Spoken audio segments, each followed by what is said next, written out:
نتيجة تالتة إعدادي الدقهلية. ازيكم يا جماعة، عاملين ايه؟ يا رب تكونوا بخير. فلوج جديد بقى وروتين جديد في الأجازة. يلا بينا بقى نشوف عملت ايه في يومي النهاردة.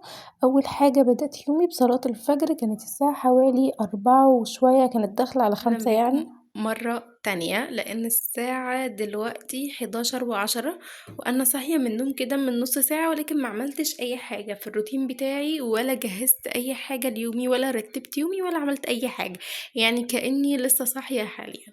أول حاجة أحب أعملها هو إن أنا هرتب السرير بتاعي، واطبق كده دي يعني، واشيل كل حاجة احطها في مكانها هنا، ونظبط الدنيا كده عشان يومنا يبقى مرتب على الصبح. جماعة، انا طلعت ملاية جديدة للسرير، هشيل بقى الملاية القديمة دي وهفرش دي بتاعة المخدة. تمام، ودي بتاعة السرير هفرشها بقى، ونظبط الأوضة كده، وهجيلكوا بعد اما اروق السرير عشان نشوف حاجة تانية مش مترتبة في الأوضة نرتبها.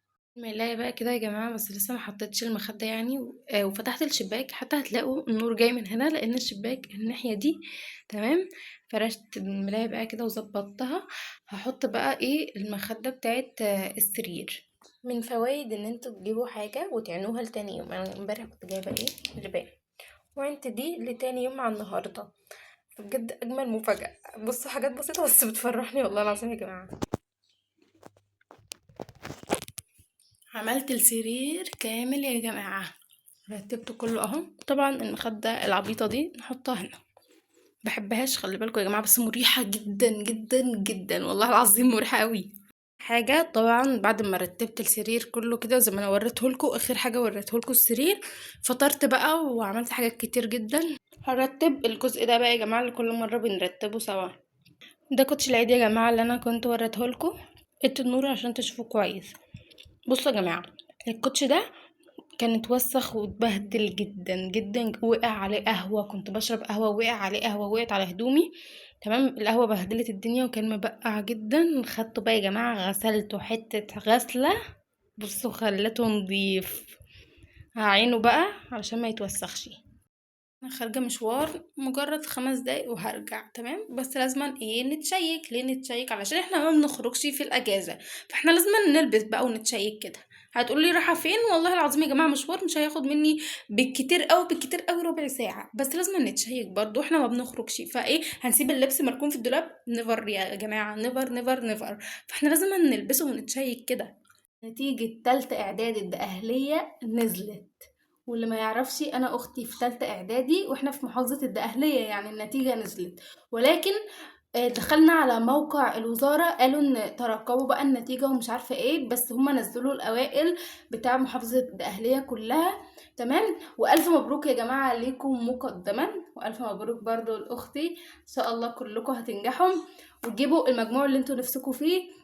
بس لسه بقى النتيجة ما ظهرتش، هتظهر بقى خلال اليوم ده. انا والله كنت عاملة الفلوج ده عادي، معرفش اصلا النتيجة ظهرت ولا شفت حاجة، ولكن صاحبة اختي بعتت لها ان النتيجة نزلت وكده.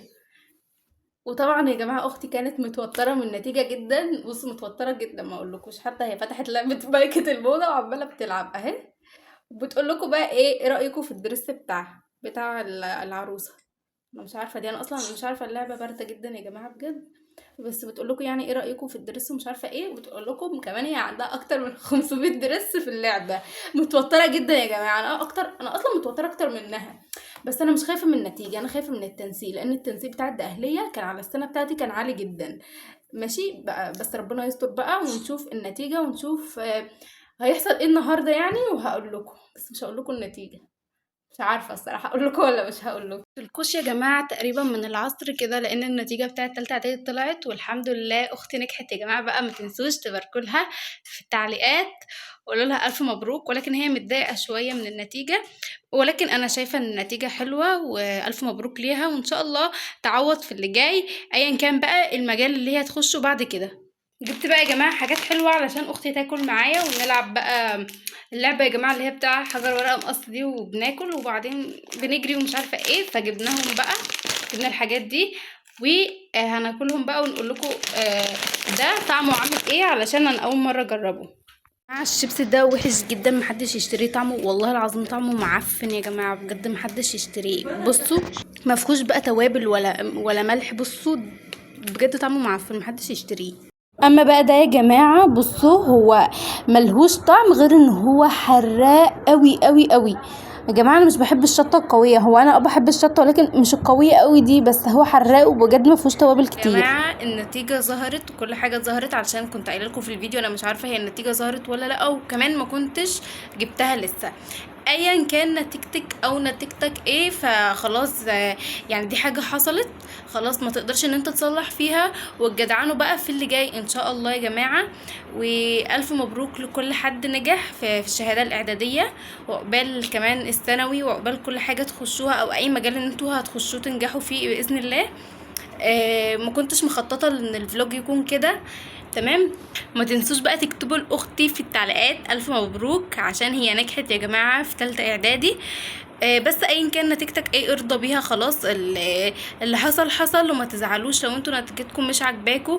وبس يا جماعه ده يكون نهايه الفيديو كده يا جماعه، يكون ده نهايه الفيديو. عارفه ان الفيديو غريب جدا جدا جدا، لان حصل فيه احداث كتير وانا ما كنتش مخططه لده، وكنت مخططه ان هو يبقى فلوج عادي. ولكن ده يكون نهايه الفيديو. ما تنسوش تعملوا لايك واشتراك في القناه لو انتوا اول مره تشوفوني، وسلام.